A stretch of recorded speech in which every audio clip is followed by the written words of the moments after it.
This time of the year, many high school graduates are preparing for the next chapter in their lives. For Zach Gomez, he hopes his next chapter is one that's free of alcohol and drugs. Back in high school, Gomez was a star quarterback at Mercedes and La Villa. But off the field, he had a problem with addiction.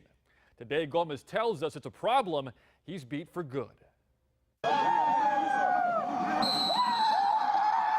As a playmaker for the Mercedes Tigers, Zach Gomez was hard to stop. When he was on, the Tigers won often.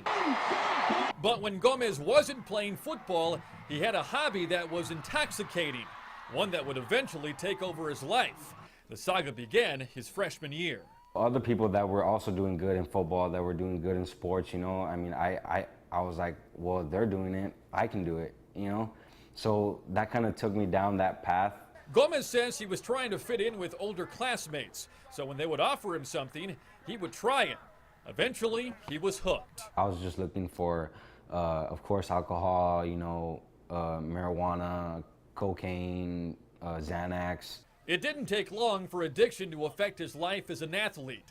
Gomez admits there were times he was under the influence when he played football. 7-on-7 games, you know, majority of them I was intoxicated, you know, sophomore year going to junior year, I was intoxicated most of them. In the real games, in the real pad games, I think I played like 2 of them on a substance. One of those games was a playoff game 2 years ago. Before the game even began, Gomez says his need for Xanax led to a seizure. On the way to play Cal Island for one of our playoff games, in the bus, you know, around all my teammates. Gomez was arrested 3 times his junior year. Then before his senior year at La Villa, he was so desperate to find drug money that he tried to break into cars. It was that severe. So that was my last arrest, and that is when, for that charge is the reason why I had gone to county. While Gomez was starring for a new football team, he couldn't shake his old problem. But after 2 stints of rehab in Houston, Gomez says he's found a way to kick his habits. It made me self-reflect on myself and truly understand what I was doing to myself in the end.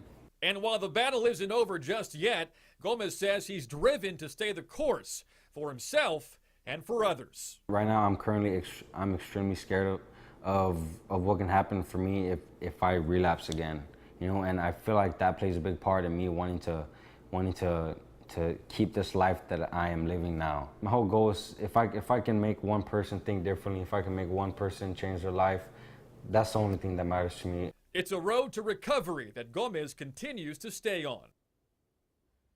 And the date, December 21st, 2017, is very important to Gomez. That's his sobriety date. In fact, just yesterday, Gomez celebrated being sober for 6 months. Aside from that, Gomez is now an assistant manager for a local sales company, and this fall, he'll be attending South Texas College to pursue a degree in business management.